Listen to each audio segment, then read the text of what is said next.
vamos seguir, né? Agora que a gente já sabe sobre o perfil de paciente, que agora a gente já sabe sobre a bronquiolite, sobre a fisiopatologia da bronquiolite, a gente já entendeu como é que se avalia um paciente de forma criteriosa. Agora a gente vai para quê? Para atuação fisioterapêutica na unidade domiciliar, né? Meninas, geralmente esse paciente que chega para a gente para fazer atendimento domiciliar, ele está no nível de desconforto mais leve, né? É aquele paciente que já está sendo medicado, ou aquele paciente que está com nível de desconforto, já foi medicado no hospital e que já está com nível de desconforto respiratório mais leve. Não quer dizer que sempre vai ser esse padrão. Pode acontecer. A gente ir atender um paciente domiciliar e perceber que ele está com um nível de desconforto respiratório muito alto e que realmente ele vai precisar passar por uma unidade de urgência e emergência, né?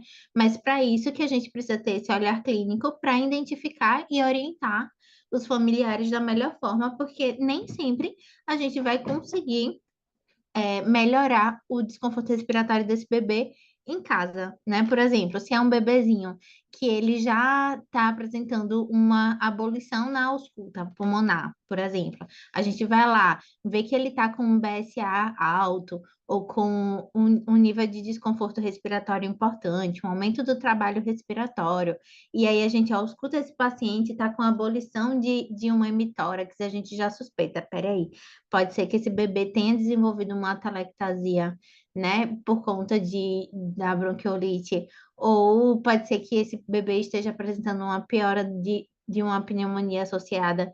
Então, tudo isso é importante que a gente analise para que consiga guiar da melhor forma a nossa conduta e também orientar os familiares, né, os pais, os genitores, da melhor forma para que esse bebê receba a total assistência necessária.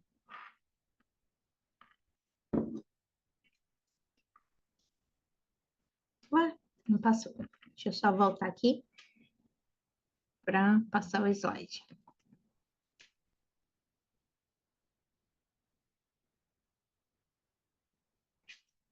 Pronto. Então, existem, né, as técnicas respiratórias que têm como objetivo otimizar o clearance mucociliar, promover melhora da expansibilidade pulmonar, melhorar a relação VQ e melhorar, né, a oxigenação. Existem as técnicas convencionais e as técnicas atuais. Gente, hoje em dia, não utilizamos mais as técnicas convencionais, certo?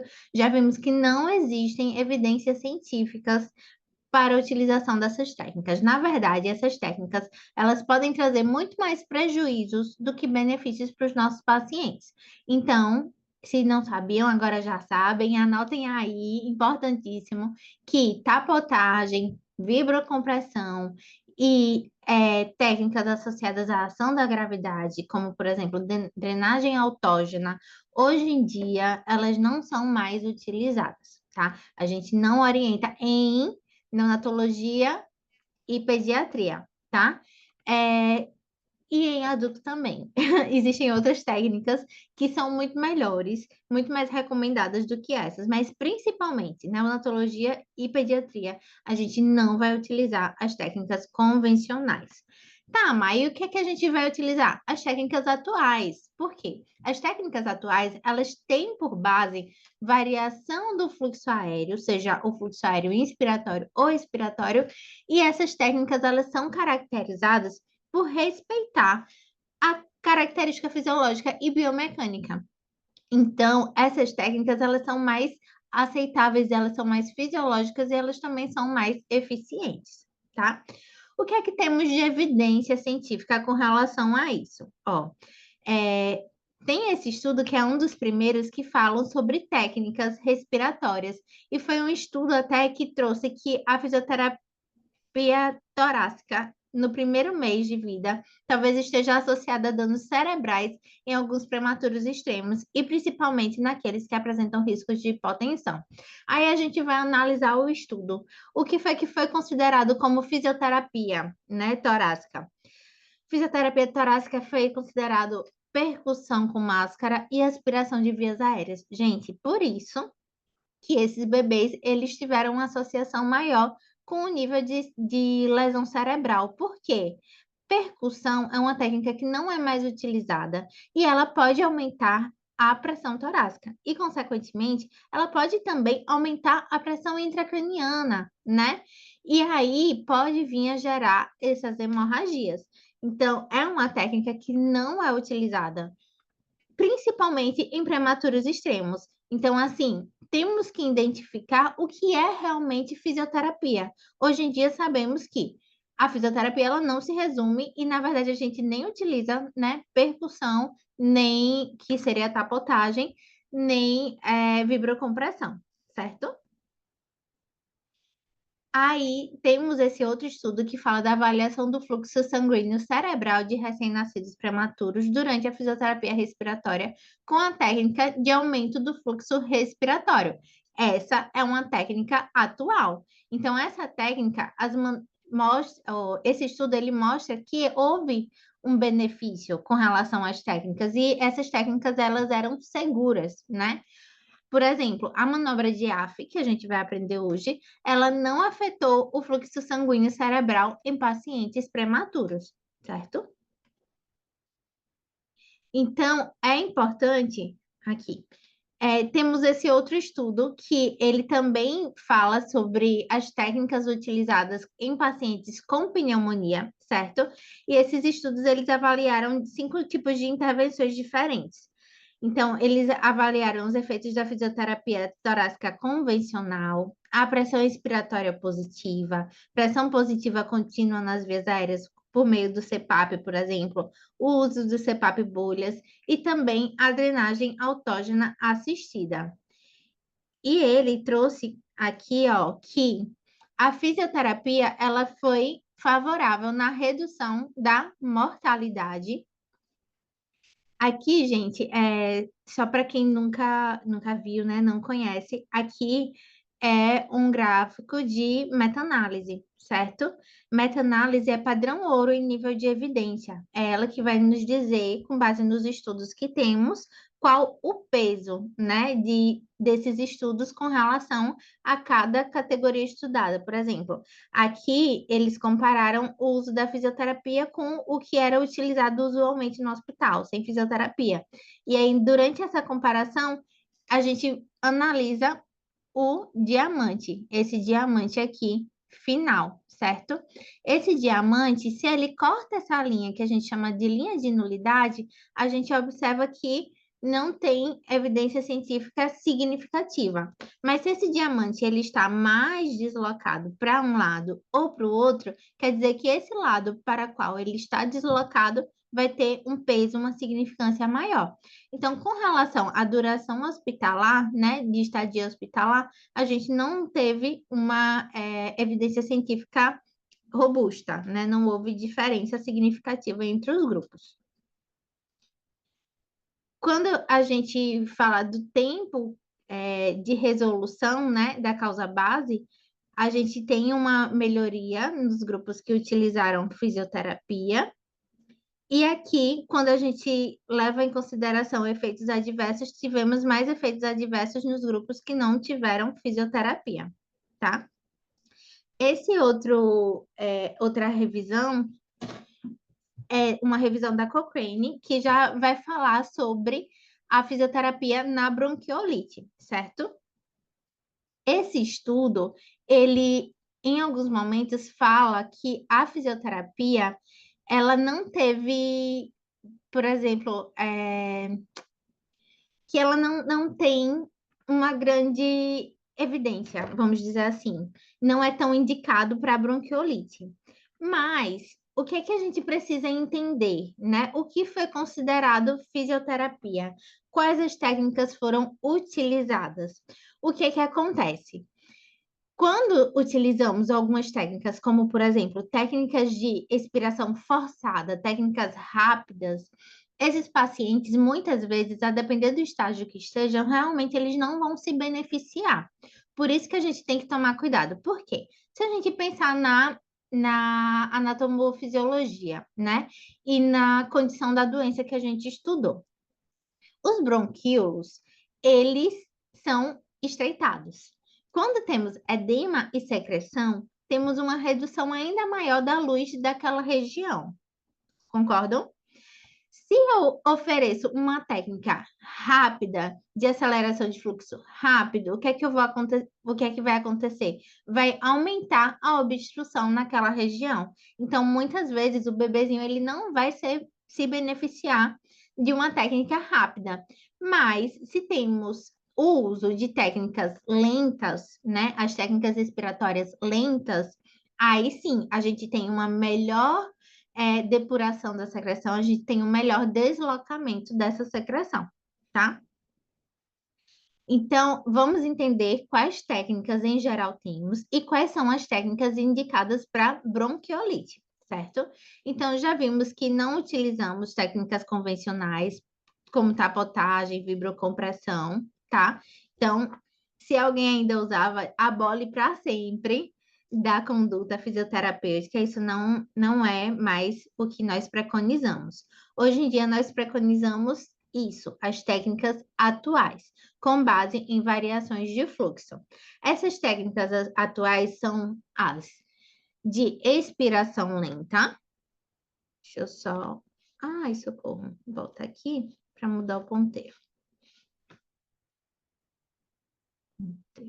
Temos as técnicas de expiração lenta, que são estas técnicas que vamos utilizar na bronquiolite, certo? Temos as técnicas de expiração forçada, que principalmente se esse paciente estiver na fase aguda, ele não vai se beneficiar por essa técnica. Temos as técnicas de expansão pulmonar, que são de inspiração lenta, e temos as técnicas de inspiração forçada, certo? As técnicas inspiratórias, elas têm como objetivo expansão pulmonar e desobstrução de vias aéreas. As técnicas expiratórias, elas vão ter como objetivo as desobstruções de vias aéreas mais inferiores, tá? Aqui, expansão e desobstrução de via aérea superior. Aqui, desobstrução de vias aéreas mais inferiores. Na bronquiolite, o que é que a gente tem como objetivo? Desobstrução de vias aéreas inferiores. Esse pulmão, ele já está hiperexpandido, né? Muitas vezes. A não ser que esse paciente tenha desenvolvido uma atelectasia associada à bronquiolite, por exemplo, que pode acontecer, tá? Mas o padrão, geralmente, esse pulmão, ele vai estar bem aerado. Lembram que a gente falou sobre isso? Que a gente tinha que entender muito bem o que a ausculta nos dizia para a gente entender também quais técnicas a gente vai utilizar. Então, se a gente ausculta o paciente e a gente está ouvindo crépitos, a gente sabe que esse paciente provavelmente ele vai se beneficiar por técnicas de inspiração lenta, tá? Vias aéreas de médio calibre aqui, técnicas de expiração lenta. Aqui a gente vai ouvir o quê?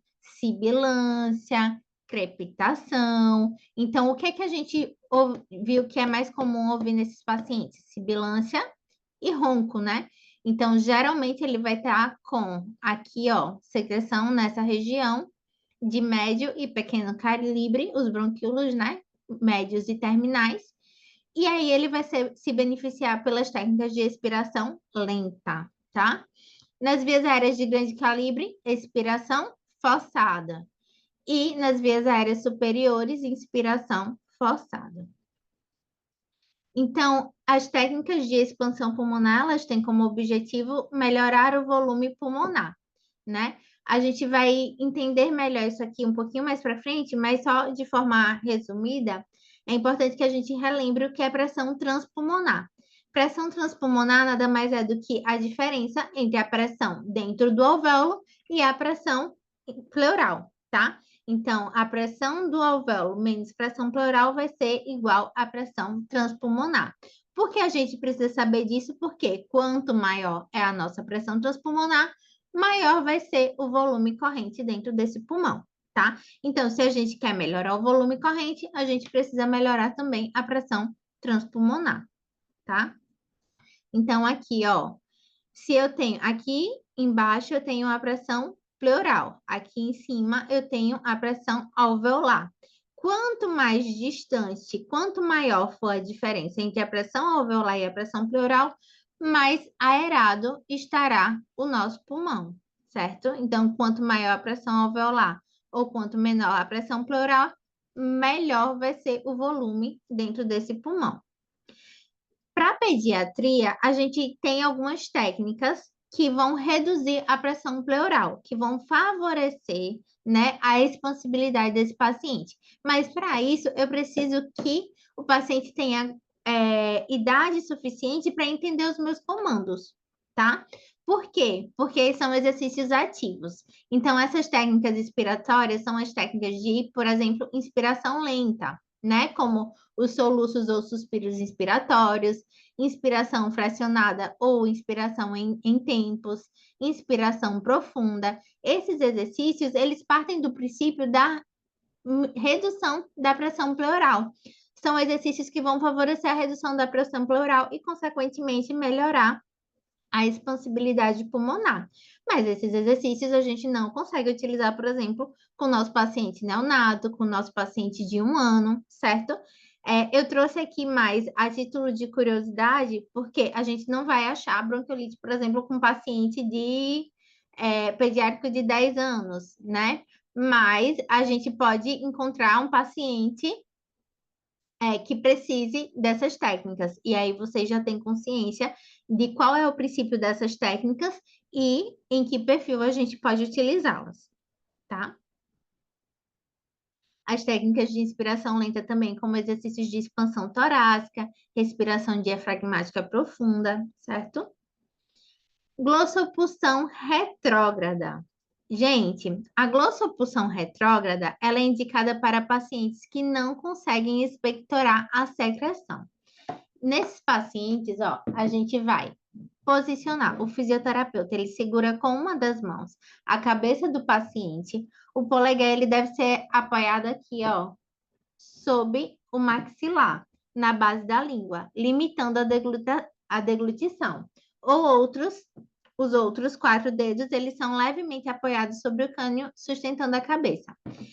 Eu quero que vocês sintam em vocês essa técnica, certo? Posicionem o dedo, tá? Esse dedo aqui nessa região do mento e observem a posição da sua língua dentro da cavidade da boca. Você vai fazer esse movimento aqui. E aí eu quero que vocês me digam qual o movimento que a língua de vocês faz. Ó, esse movimento. Você vai empurrar para cima e para frente. O que é que vocês sentem? Com a boca fechada, tá, gente?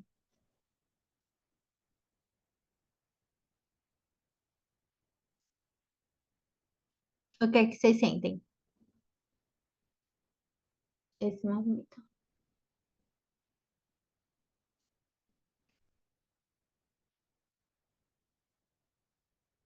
Deixa eu ver aqui. A língua sobe, né? Você sente a língua subir e ser jogada para frente. Então, é justamente isso que acontece com o bebezinho. Lembram que lá no começo a gente falou que o bebezinho, ele tem a cavidade bucal pequena e que é Pode, pequena. pode, pode, pode, pode. Deixa eu ver. Alguém abriu o áudio, gente, sem querer. Deixa eu só ver. Pronto, fechou. Então, o que é que acontece? Eu acabo jogando a língua do meu bebezinho para frente, fazendo esse movimento. E isso vai favorecer a saída da secreção que está nessa cavidade bucal, certo? Na boca dele. Deixa eu só.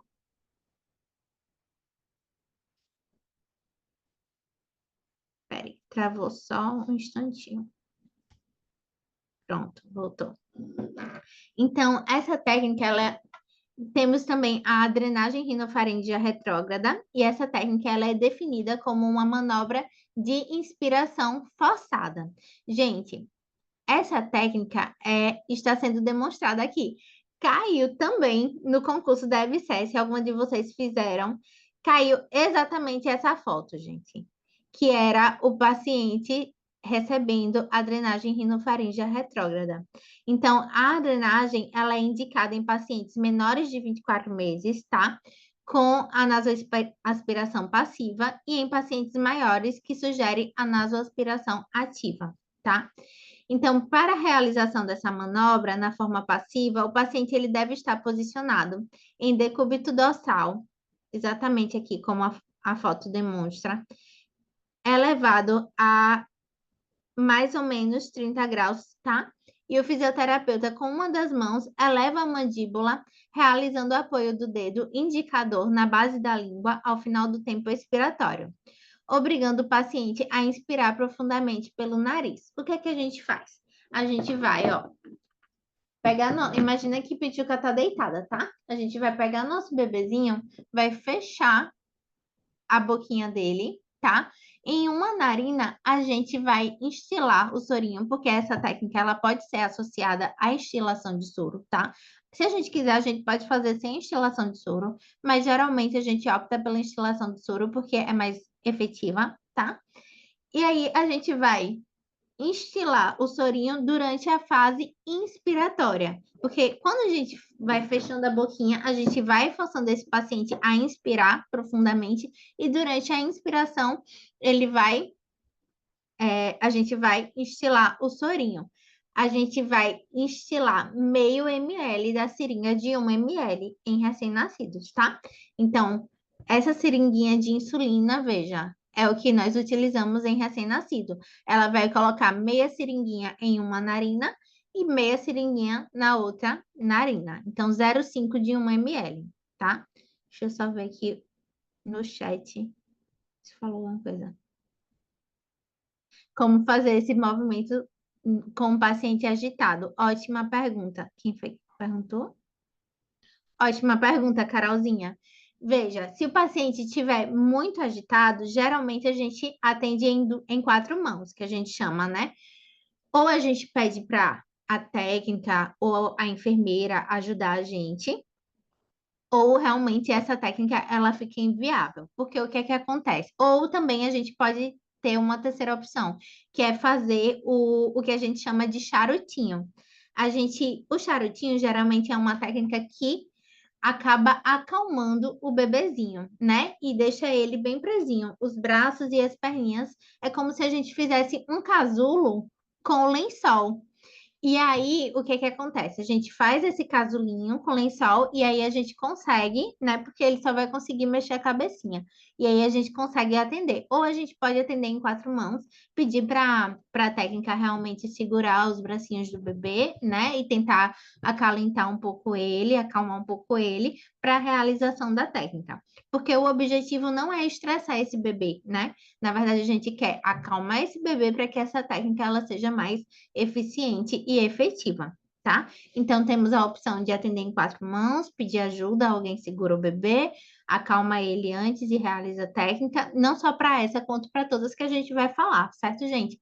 Quanto, nesse caso, como é mais via aérea superior, a gente consegue fazer o casulinho, deixa ele todo presinho e aí acalma o bebê e faz a técnica, tá? Pronto. Quando eu entro no chat e volto, ele dá uma travadinha. Show.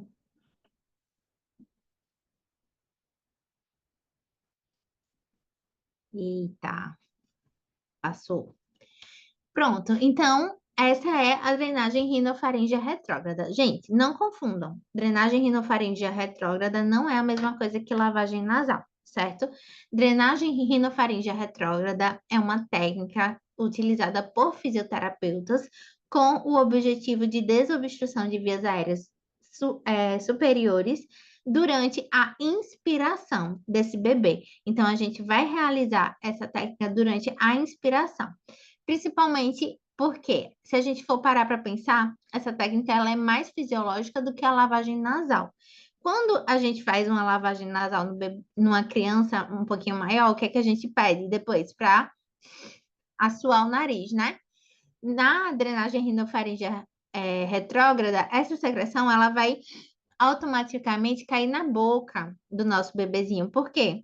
Vai respeitar a fisiologia e a gente vai fazer durante o momento da inspiração, diferente da lavagem nasal, tá? Cuidado também com o uso excessivo, principalmente de lavagem nasal. Por quê? Porque em criança, a gente tem a tuba auditiva mais horizontalizada, quando comparado ao adulto. Então, algumas crianças, elas podem vir a desenvolver, sim, otite por conta do uso excessivo ou da mal realização da técnica de lavagem nasal, tá? Então, técnica mais fisiológica e mais fidedigna, que é utilizada por fisioterapeutas, drenagem rinofaríngea retrógrada. Aqui, esse artigo, ele trouxe uma comparação entre o uso de drenagem rinofaríngea retrógrada e a nasoaspiração em pacientes com bronquiolite viral, certo? Então, eles avaliaram várias condições, como, por exemplo, saturação, frequência cardíaca, frequência respiratória, e eles observaram que o uso da técnica de desobstrução rinofaríngea retrógrada no manejo clínico de lactentes com bronquiolite viral demonstrou efeitos positivos imediatos na ocorrência de complicações e sinais de esforço respiratório em comparação com a aspiração nasofaríngea, certo? As crianças classificadas com score clínico moderado, elas parecem ser mais beneficiadas, tá? E a desobstrução rinofaríngea retrógrada parece ser uma técnica, sim, segura e, portanto, pode ser considerada como uma possível alternativa no manejo desses lactentes com bronquiolite viral. Técnicas de aumento de fluxo expiratório. Gente, essas técnicas nós não vamos utilizar tanto na bronquiolite, tá? Perdão, vamos utilizar a aceleração de fluxo. Nós não vamos utilizar a aceleração de fluxo rápida, tá? Que a gente vai ver mais para frente. Então, temos as técnicas de expiração lenta, que nós vamos utilizar, e uma delas é a expiração lenta e prolongada, chamada como ELPR. Percebam que a mão do terapeuta, ela apoia aqui as últimas costelas e a outra mão, ela é posicionada para segurar a cabecinha e fazer também o movimento de expiração lenta durante a expiração do bebê, tá? Então, essa é uma manobra passiva de auxílio ao momento da expiração com aplicação em lactentes. Então, temos a pressão manual externa e lenta sendo realizada no final de uma expiração espontânea. Não confundam isso, certo? A expiração lenta e prolongada é sempre no final de uma expiração espontânea. Então, a gente está lá acompanhando a inspiração e expiração do bebê. Ao final da expiração espontânea, a gente vai realizar o movimento. Vou só colocar para cá. Me dizem se vocês estão vendo bem, certo? Consegue enxergar minha mão? Deixa eu ver se tá. Deixa eu ver aqui como é que tá. Mostrando para vocês. Pronto, tá ótimo. Ó, gente, minha mão superior, eu vou apoiar aqui, certo? As minhas últimas costelas, eu vou apoiar com essa segunda mão, tá? Ó, apoiei aqui. Eu vou esperar a frequência respiratória do meu bebê. Então, ele tá inspira, expira, inspira, expira, inspira, expira. Qual é o momento que eu vou realizar esse movimento? Durante o final de uma expiração espontânea. Então, durante o final da expiração, eu vou unir as minhas mãos, certo? Inspirou.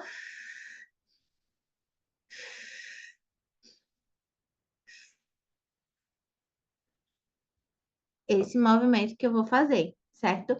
Ao final da expiração. Deixa eu ver aqui que vocês falaram no chat, né?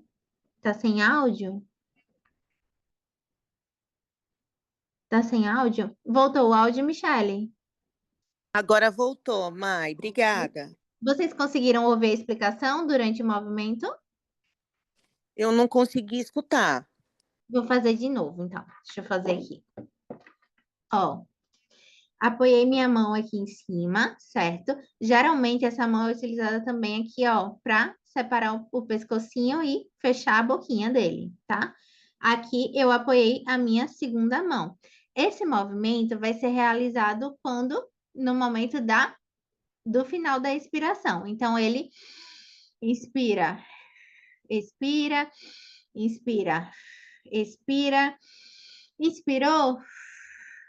Ao final da expiração, eu vou fazer esse movimento de união, certo? Das minhas mãos, tá? Então, essa é a expiração lenta prolongada. Certo, meninas? Deixa eu voltar aqui. Sempre que muda, dá uma travadinha.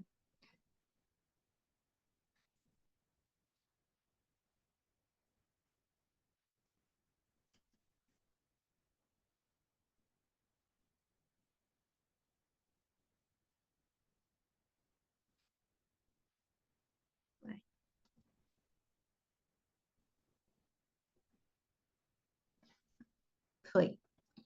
Pronto. Então, a realização da manobra consiste no posicionamento em decúbito dorsal do nosso lactente, onde o terapeuta realizará uma pressão manual em conjunto à abdominal e torácica, ao final do tempo expiratório até o volume residual. A pressão realizada deve ser lenta e chega a se opor pelo menos 2 ou 3 tentativas inspiratórias. Como assim, professora? Durante a expiração, eu vou manter uma pressão, né, ao final da expiração, e durante a inspiração seguida, eu vou seguir mantendo ele na pressão que eu exerci durante a expiração, certo? Eu vou manter ali durante 2, 3 ciclos, que o objetivo é justamente que essa secreção vá sendo deslocada de distal para proximal, tá? Então, temos algumas contraindicações, por exemplo, tumores abdominais ou cirurgia recente abdominal, tá? Ou torácica, afecções neurológicas centrais, atresia de esôfago corrigida, malformações congênitas, síndromes abdominais, tá? Eu trouxe aqui mais a título de curiosidade, né? O Urtigo para crianças maiores, tá? Que ela tem o princípio muito parecido com a LPR. Ela também vai ser com base de expiração lenta, com início na capacidade residual funcional, até também alcançar o volume residual.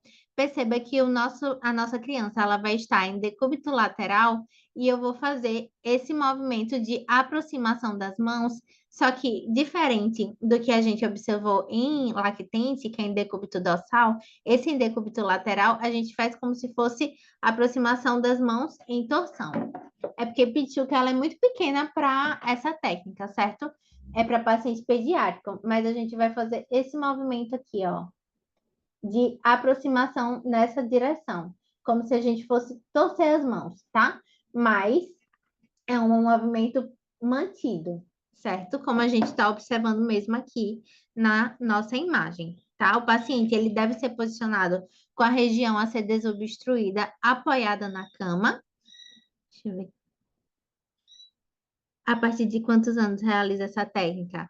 Crianças maiores, a partir de 4 anos, a gente já pode realizar essa técnica nessa criança. Essa técnica é muito utilizada, principalmente com os pacientes de fibrose cística.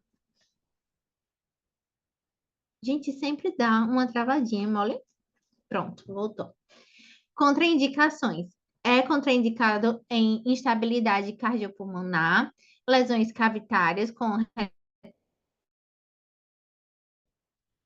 retenção de secreção, estourada nos casos de pacientes, por exemplo, com doença pulmonar unilateral. Por quê? Porque a gente vai deixar esse paciente em um decúbito, né? Então, a gente precisa de um monitoramento mais atencioso.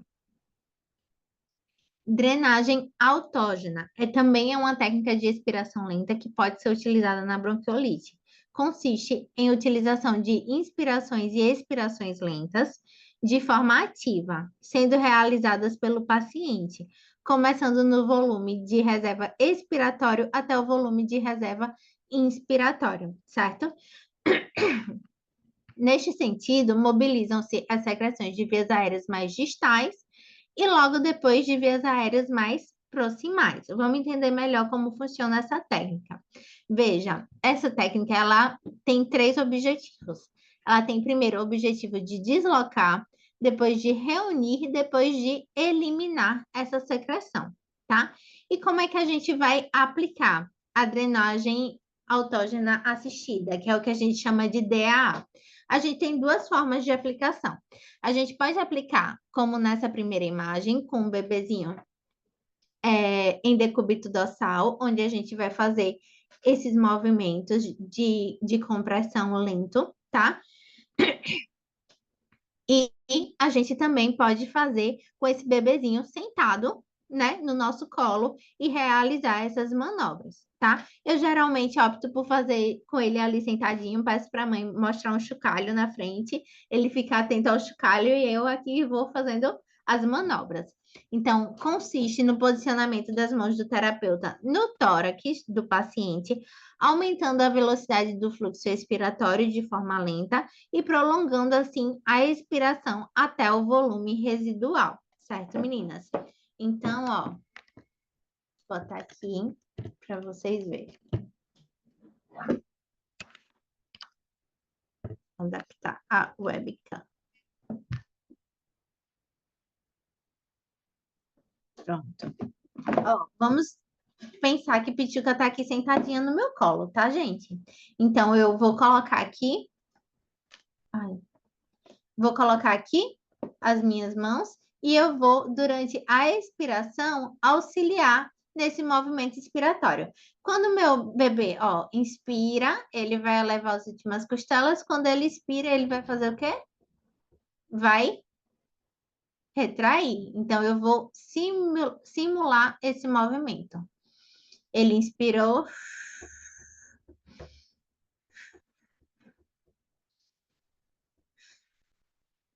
Soltei, certo? Eu também posso fazer essa técnica, acho que, não sei se vai, pronto, dá para ver. Aqui, com as mãos aqui, certo?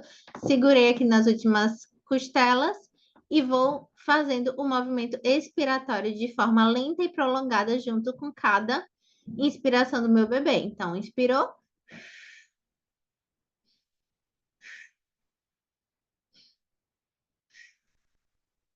Certo? Então, essas são as duas formas de realizar o DAA, tá? Que também é uma técnica de expiração lenta. Joia, meninas? Vou botar aqui. E temos o AF. Gente, eu trouxe aqui o AF forçado só para vocês saberem que existe, certo?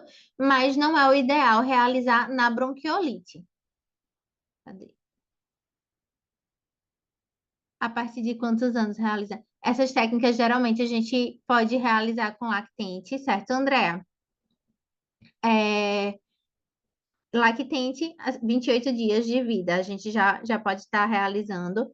E quantas séries cada técnica? Veja, a gente vai avaliar a cada vez que a gente realizou a técnica. Por exemplo, realizei a técnica. Geralmente a gente sente essa secreção subindo. É impressionante. Como o tórax é mais maleável, o que que acontece? A gente sente bem os ronquinhos aparecendo. A gente vai percebendo que essa secreção ela está deslocando de distal para proximal. A gente sente mais. Então, era um paciente que não estava com tanto ronco. Começou a fazer as manobras, a gente já vai observando os ronquinhos, já vai percebendo que essa secreção está ali em via aérea mais central. O que é que a gente faz? Aí a gente já vai utilizar outra técnica que é para remover as secreções de vias aéreas mais centrais. Porque o que foi que a gente viu? Que essas técnicas lentas, geralmente ela vai remover a secreção daquelas vias aéreas de médio calibre, né? Então, o objetivo é tirar essa secreção das vias aéreas de médio calibre, trazer para as vias aéreas mais centrais, que são mais calibrosas, e conseguir fazer com que esse paciente venha a expectorar essa secreção. Ou que a gente traga para mais central e que a gente consiga aspirar essa secreção de forma mais fácil, desobstruindo assim todas aquelas unidades que foram propostas, né? Então, aqui, ó, a gente não vai, tá, utilizar. Deixa eu só botar aqui a caneta. a gente não vai utilizar na bronquiolite, tá? A gente vai utilizar mais as técnicas de princípio lento. Então, a gente vai utilizar aqui o AF lento, tá? O AF, ele vai fazer com que haja a remoção da secreção de vias aéreas também dessa região de médio calibre. O AF a gente pode utilizar desde recém-nascidos, tá? Até lactentes, a gente consegue utilizar bem o AF. Deixa eu apagar aqui para mudar o ângulo.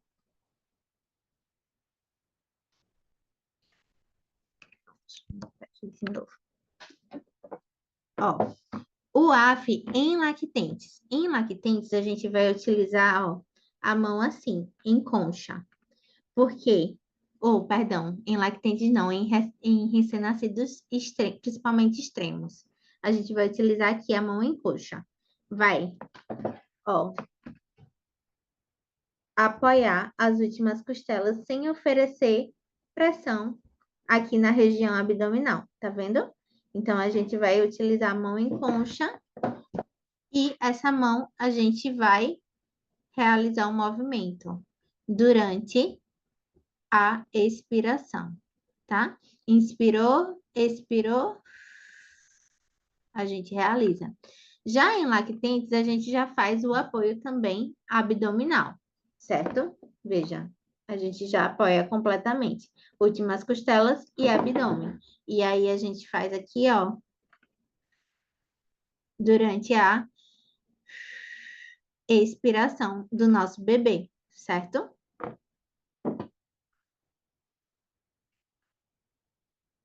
Pronto. Deu para entender, Andréa?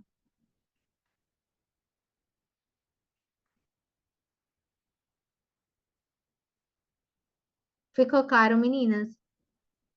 Entendeu? Pronto, ótimo. Vou voltar aqui.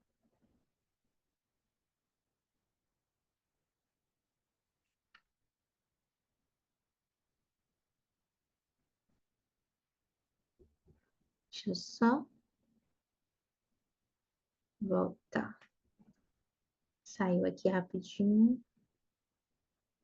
Estamos aqui.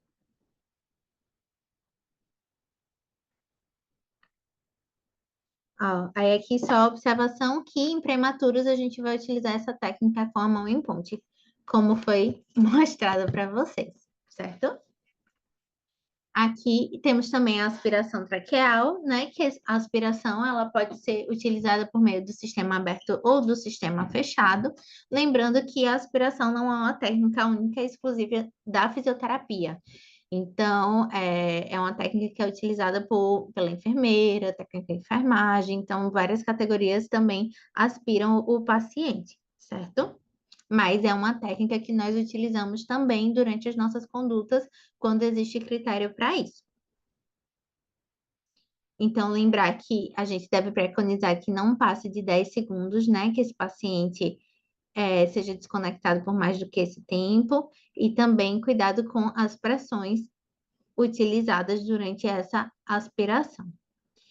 Posicionamento terapêutico é uma outra questão que é de extrema importância, porque vai promover a regulação do estado neurocomportamental, proporcionar suporte postural e de movimento, otimizar o desenvolvimento musculoesquelético, promover o alinhamento biomecânico, certo? Então, existem basicamente três tipos de postura, né? Que é a supina, a prono e a lateral, que pode ser decúbito lateral direito e decúbito lateral esquerdo. E aí temos as vantagens e desvantagens de cada uma dessas condições. A principal vantagem da posição supina, ou seja, o bebezinho com a barriguinha para cima, é a boa visualização do RN. Então, a gente consegue visualizar bem o padrão respiratório desse bebê, a gente consegue visualizar bem as movimentações ativas desse bebê. A posição prona, ela tem a vantagem de reduzir a zona de aposição diafragmática e melhorar a expansibilidade e também melhorar a capacidade residual funcional, certo? A posição lateral, ela tem a vantagem de permitir a autoestimulação, né? O bebezinho, ele consegue visualizar suas mãos, ele consegue levar sua mão até o olhinho, até o nariz, até a boca. Então, fica um contato mais próximo ali. E também, ela, quando decúbito lateral esquerdo, favorece o esvaziamento gástrico, tá? Então, aqui, só para vocês verem a diferença de um posicionamento sem a análise anatomofisiológica do bebê e com a análise, né? Esse primeiro posicionamento, o bebezinho, ele tá aqui, ó, com o narizinho enterrado, né, no leito, mal posicionado, com as perninhas em extensão, desorganizado. E esse segundo posicionamento, a gente já tá promovendo o alinhamento entre cervical, torácica e lombar. A gente está aqui garantindo flexão das perninhas, flexão dos bracinhos, via aérea superior livre, certo? Então, a gente precisa pensar nesse posicionamento, por quê? Porque a gente já viu que esse bebezinho, ele tem algumas desvantagens, né? Então, muitas vezes, o bebezinho, ele está apresentando desconforto respiratório que nem é por conta de uma condição pulmonar, mas ele está apresentando esse desconforto por conta de um mau posicionamento, porque o narizinho está enterrado e um narizinho que já tem uma resistência maior à passagem de fluxo acabar apresentando uma resistência ainda maior, uma dificuldade ainda maior de passagem de fluxo naquela região, certo? Aqui um outro exemplo, em decúbito ventral, a gente está vendo, ó, o bebezinho com uma rotação enorme de cervical, né? Uma tensão aqui em trapézio, aqui totalmente mal posicionado, com o ninho sendo colocado em uma região que não é a preconizada. O importante é que esse ninho sempre venha pegar aqui, ó, a planta do pé do meu bebê, que qual é o objetivo do ninho? Justamente da delimitação, né, para esse bebê, para que ele tenha a sensação de que ainda está ali no aconchego do útero da mãe, certo? E aqui a gente posicionando, ó, colocando um coxinha abdominal, favorecendo o alinhamento entre cervical, tórax e lombar desse bebê, certo? Postura flexora, tanto de membros superiores quanto de membros inferiores.